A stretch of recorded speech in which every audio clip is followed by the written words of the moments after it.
नमस्कार, हमारे खास बुलेटिन में आपका स्वागत है। मैं हूं मनोज मानस और सबसे पहले हम बात करेंगे फिसलन, भगदड़ और मौत का तांडव। उत्तराखंड के हरिद्वार के मनसा देवी मंदिर में भगदड़ मचने से बड़ा हादसा हो गया। भगदड़ में 6 लोगों की मौत की खबर है, कई लोगों के बुरी तरह से घायल होने की भी खबर है। मौके पर राहत और बचाव अभियान चल रहा है। गढ़वाल मंडल आयुक्त विनय शंकर पांडे ने न्यूज एजेंसी को बताया कि हरिद्वार के मनसा देवी मंदिर में भारी भीड़ जमा होने के बाद मची भगदड़ मच गई। भगदड़ में 6 लोगों की मौत हो गई। मैं घटना स्थल के लिए रवाना हो रहा हूं। घटना की विस्तृत रिपोर्ट का इंतजार है। जानकारी के अनुसार हरिद्वार में मनसा देवी मंदिर मार्ग पर रविवार को अचानक एक बिजली का हाई वोल्टेज तार गिरने से अफरा तफरी मच गई। इस घटना के बाद वहां मौजूद श्रद्धालुओं में भगदड़ मच गई। भगदड़ में 6 लोगों की मौत हो गई। सूचना मिलते ही पुलिस और प्रशासनिक टीमें मौके पर पहुंची और राहत बचाव कार्य शुरू कर दिया। घायलों को नजदीकी अस्पताल में भर्ती कराया गया। स्थिति नियंत्रण में है फिलहाल, लेकिन हादसे के कारण क्षेत्र में दहशत का माहौल जरूर बन गया है।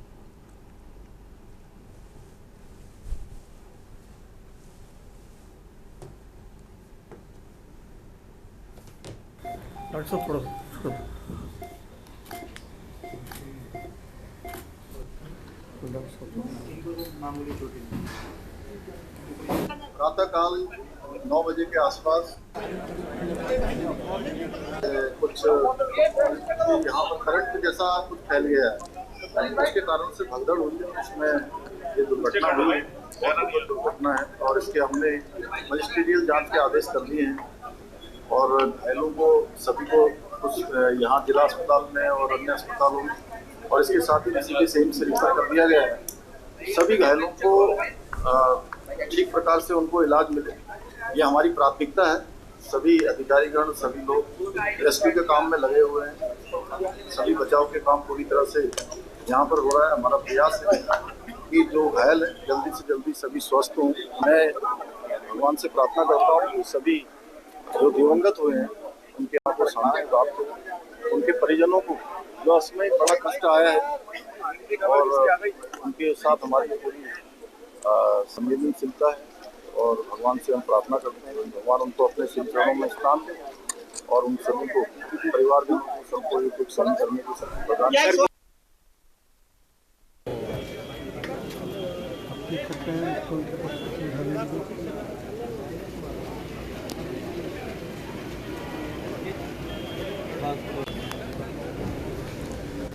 और अब हम बात करेंगे धर्मांतरण के गिरोह का खुलासा। देहरादून पुलिस ने धर्मांतरण के एक बड़े गिरोह का खुलासा किया। जांच में पता चला है कि इस गिरोह के तार पाकिस्तान और दुबई से जुड़े हैं। पुलिस ने अब तक 2 मुकदमे दर्ज किए हैं और 6 आरोपियों को गिरफ्तार भी किया है। गिरोह ने लूडो गेमिंग ऐप और सोशल मीडिया के जरिए युवतियों को फंसाया और 2 लड़कियों को पुलिस ने गिरोह के चंगुल से रेस्क्यू भी किया है।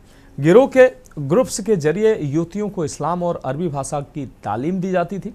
पुलिस ने संदिग्ध किताबें भी बरामद की हैं जो ब्रेन वॉश का सबूत भी है। मामले में उत्तर प्रदेश और उत्तराखंड पुलिस साथ मिलकर जांच कर रही है।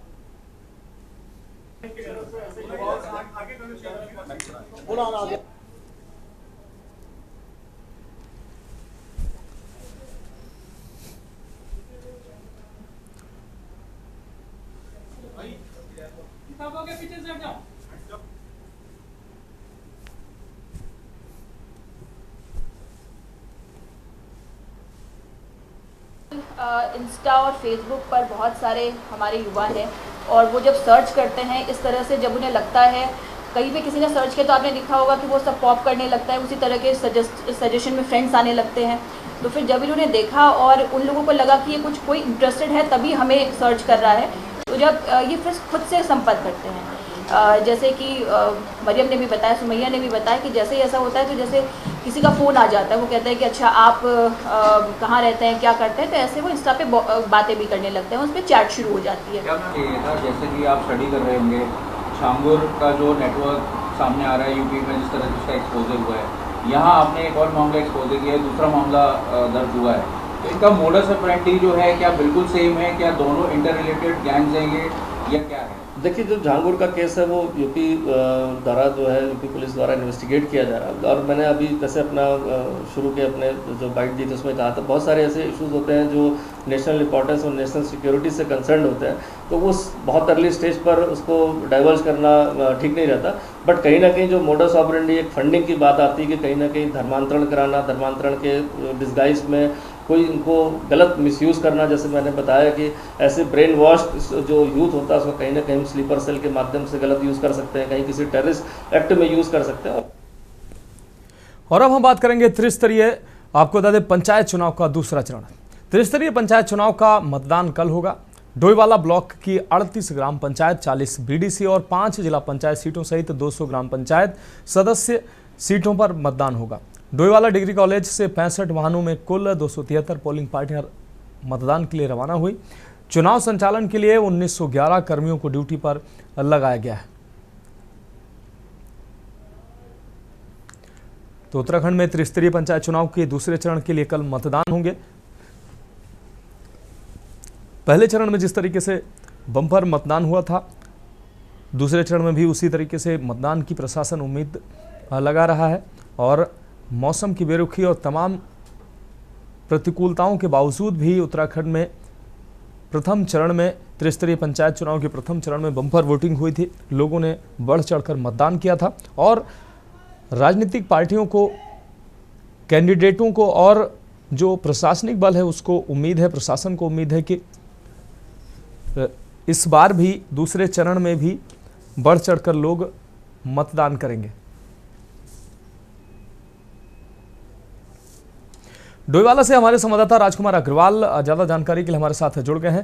राजकुमार, उत्तराखंड में त्रिस्तरीय पंचायत चुनाव का कल दूसरा चरण है और दूसरे चरण को लेकर सारी तैयारियां लगभग पूरी हो चुकी हैं, पोलिंग पार्टियां रवाना हो चुकी हैं। दूसरे चरण में भी उम्मीद जताई जा रही है कि पहले चरण की तरह बम्पर वोटिंग होगी और प्रशासन उम्मीद जता रहा है कि लोग घरों से निकलेंगे और भरपूर मतदान होगा। जी बिल्कुल, देखिए डोईवाला की अगर मैं बात करूँ, दूसरे चरण में डोईवाला और सहसपुर और रायपुर, इन 3 जगह पर चुनाव होने हैं और कल की वोटिंग होनी है। तो उसके लिए मैं देख पा रहा हूँ तमाम जो पोलिंग बूथ है वहाँ पर जो पोलिंग पार्टियां पहुंच चुकी हैं। व्यवस्था बनाई जा रही है कि कल सुबह जब 5:30 बजे वोटिंग हो तो उसके लिए क्या क्या व्यवस्था है। इसके अलावा क्योंकि बारिश का देश है, बारिश भी होगी, थोड़ा सा प्रशासन जरूर इस बात को लेकर कि कहीं वोटिंग परसेंटेज न गिरे, लेकिन व्यवस्थाएं की जा रही है। अपील की जा रही है सभी से कि पंचायत चुनाव में गाँव की सरकार बनी है, इसके लिए सब लोग अपने घरों से निकले, मतदान बूथ पर आकर अपनी वोटिंग जगह पर वोट जरूर दें। और क्योंकि चुनाव कल शाम थम गया था, उसके बाद से लोग लगातार डोर टू डोर कैंपेन भी चला रहे हैं अभी। तो कहीं ना कहीं हम देख रहे हैं कि पूरा चुनावी माहौल जो बेहद गर्म है और हर प्रत्याशी चाहता है कि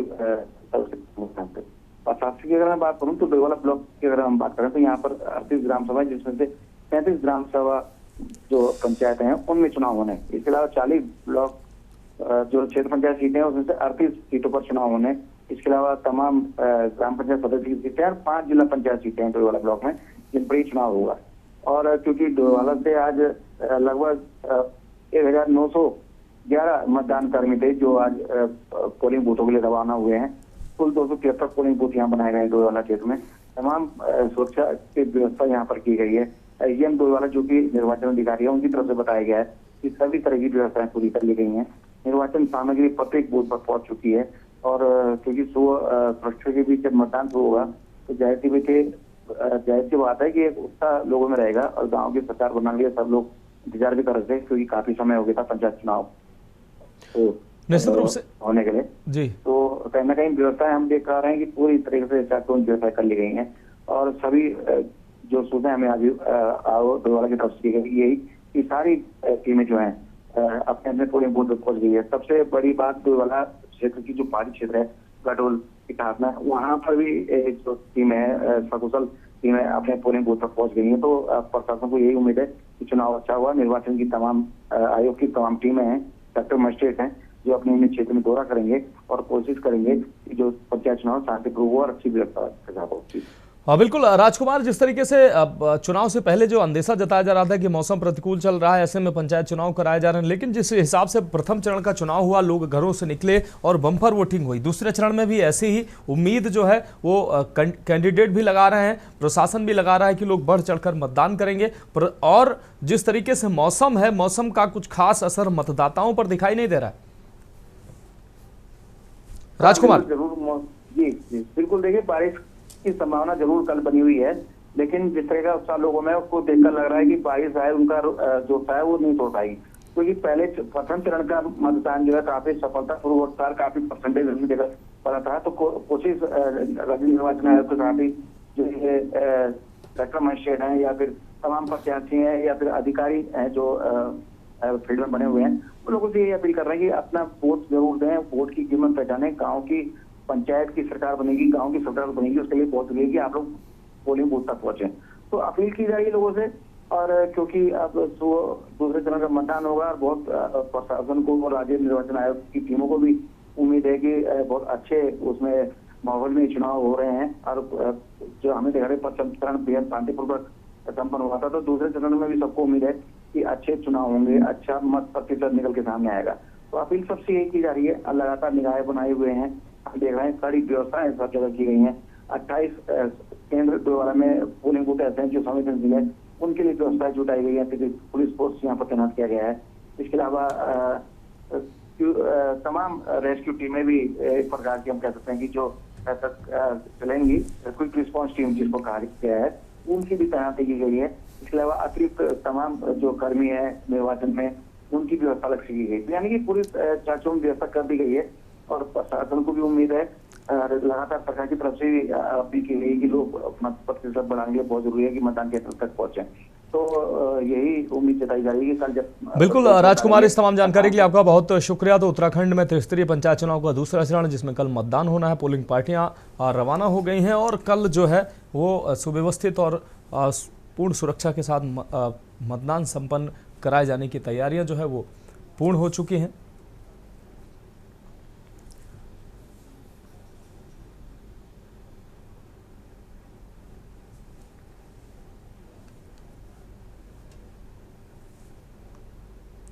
और अब हम बात करेंगे विपक्ष का वार, सत्ता पर सवाल।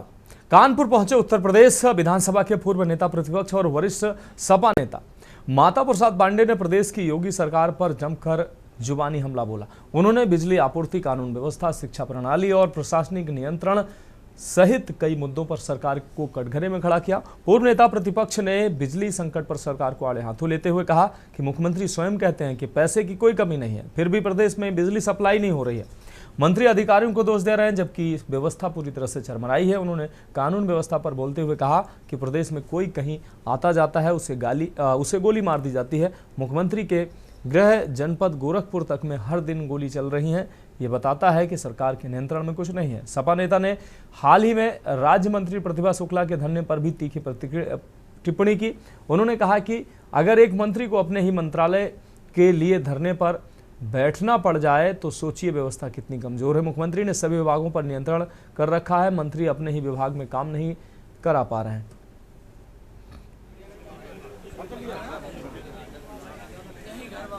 देखिए, कानपुर हम कई उद्देश्य है।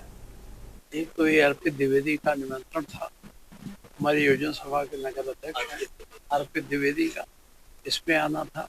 फिर 2 भंडारे थे जो हमारे लोगों, एक तो हमारे यादव समुदाय द्वारा संचालित है, एक और दूसरे वहाँ जाना था। और 4 बजे हमको पद्मेश जी के यहाँ कोई कार्यक्रम है जिसमें मुझे रहना, तो इन्हीं सब कार्यक्रमों को लेकर मैं आया। आप देख ही रहे हैं बिजली व्यवस्था की हालत जो है, रोज मंत्री का बयान आप सुन रहे हैं, उससे वो खुद निराश है। वो सारा दोष अधिकारियों को मत देते हैं।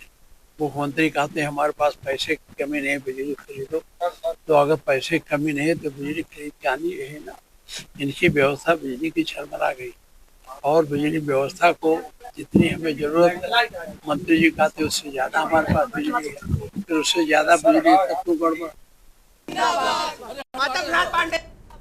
और इस खबर पर हम अपडेट के लिए सारिका गुप्ता हमारी संवाददाता हमारे साथ जुड़ गए हैं। सारिका, पूर्व नेता प्रतिपक्ष माता प्रसाद पांडे आज कानपुर पहुंचे। इस दौरान भारतीय जनता पार्टी की सरकार पर उन्होंने जमकर हमला बोला, बिजली व्यवस्था से लेकर तमाम अव्यवस्थाओं को लेकर उन्होंने टिप्पणी की। क्या कुछ अहम अपडेट है इस पर? बिल्कुल, मैं बता दूं, जिस तरीके से माता प्रसाद जो हैं कानपुर पहुंचे हैं और एक निजी कार्यक्रम में उन्होंने शिरकत करी है। वो जो कार्यक्रम था उसमें मेधावी जो रहे हैं उनको सम्मानित करना था, फिर चाहे वो शिक्षा जगत का हो या फिर चिकित्सा जगत का हो या फिर एडवोकेट लॉ व्यवस्था पर हो। तो यहाँ पर लगभग 31 लोगों को जो है राजकुमार स्मृति जी की जो याद में मेधावी कार्यक्रम रखा गया है, वहाँ पर उन्होंने सम्मानित किया है। और इस दौरान खुद के न्यूज की से उन्होंने बातचीत करी है और लगातार माता प्रसाद जी ने जो वर्तमान में सरकार है भारतीय जनता पार्टी की, उस पर कटाक्ष करा है। और जो व्यवस्थाएं हैं, जैसे कि बिजली को लेकर भाजपा सरकार ने कहा था कि 24 घंटे लोगों को बिजली मिलेगी, लेकिन जो अंडरग्राउंड फॉल्ट होते हैं, बिजली कटौती है, उस पर उन्होंने कटाक्ष करते हुए कहा है कि ये जो सरकार है इसमें भ्रष्टाचार बहुत से हैं, लॉ एंड ऑर्डर लगातार बिगड़ता चला जा रहा है और कहीं ना कहीं इसकी जिम्मेदार जो है वो भारतीय जनता पार्टी है। वहीं जो शिक्षा नीति पर भी उन्होंने जवाब देते हुए कहा है कि जो अध्यापकों की कमी है उसको सरकार पूरी नहीं कर पा रही है, मगर ऐसे में जो स्कूल है उनको बंद करने का काम जो है वो सरकार कर रही है। लगातार जो विकास का पहिया कहा जा रहा था कि उत्तर प्रदेश में घूम रहा है, और उस पर भी जब उनसे सवाल पूछा गया तो उन्होंने जवाब दिया कि विकास का पहिया जो है रुक चुका है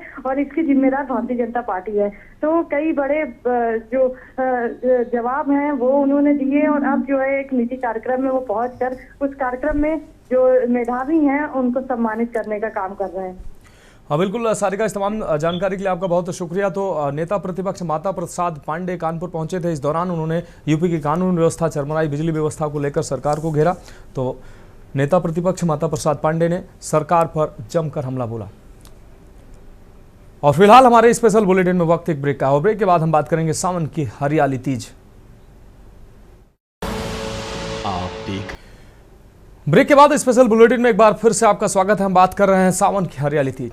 वृंदावन के जग प्रसिद्ध ठाकुर बांके बिहारी मंदिर में शनिवार को हरियाली तीज का पर्व पारंपरिक झूलन उत्सव के रूप में मनाया गया। हर्षोल्लास के साथ ये मनाया गया। इस पावन अवसर पर ठाकुर जी को मंदिर के गर्भगृह से बाहर निकालकर स्वर्ण रजत से बने भव्य हिंडोले में विराजमान कराया गया। सखियों के प्रतीकात्मक रूप में झूला झुलाते दृश्य ने भक्तों को आध्यात्मिक आनंद से सराबोर कर दिया।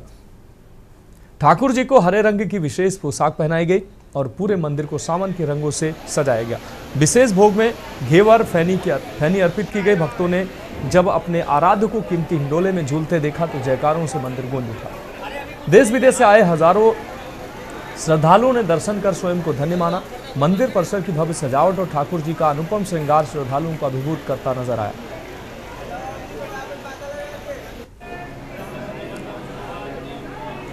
तो हरियाली तीज पर ठाकुर जी का भव्य झूलनोत्सव मनाया गया। रजत हिंडोले में विराजमान हुए बांके बिहारी। हमारे लालजू और हमारी लालजी आज के दिन, हमारी लाडली जी आज के दिन झूला विराजते हैं। साल में एक ही दिन होता है जब वो हरियाली वाले दिन बाहर आते हैं और स्वर्ण हिंडोले में विराजते हैं और सबको अपने दर्शन देते हैं। तो आज का दिन इतना सुखमय होता है, सावन का यही दिन होता है जब हमारे लालजी हमारी लाडली जी को झूला झूलाते हैं। ये हमारे वृंदावन का सबसे प्रमुख और सबसे प्रशंसनीय त्योहार है। इतना आनंद इसमें आता है जब हमारे लाल जी हमारी लाडली जी को झूला झुलाते हैं। और बांके बिहारी लाल की जय। आप सभी भक्त लोगों को हरियाली तीज की बहुत बहुत शुभकामनाएं। आज ठाकुर जी का हरियाली तीज का उत्सव वर्ष में एक दिन मनाया जाता है।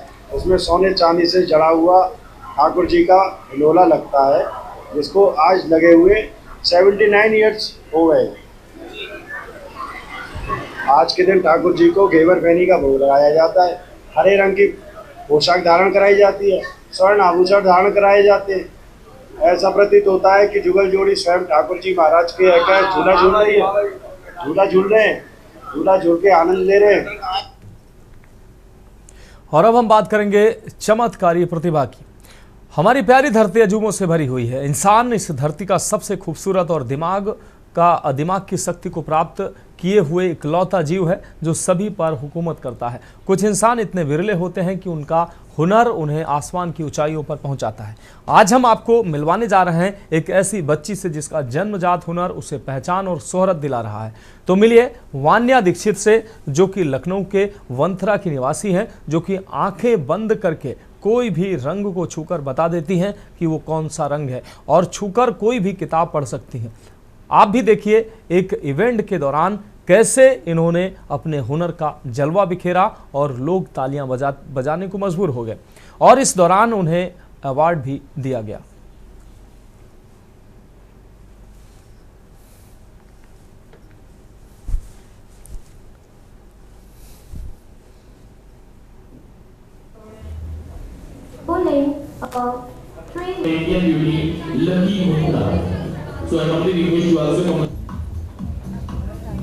मेरे अंदर ये हुनर सेकंड क्लास से आया। एक दिन हम और मेरी फ्रेंड्स खेल रहे थे आग बंद करके, जिसमें हम लोग कलर्स की पहचान कर रहे थे। मेरी फ्रेंड्स तो नहीं बता पाई थी, लेकिन मैंने वो सारे कलर सही से बता दिए थे।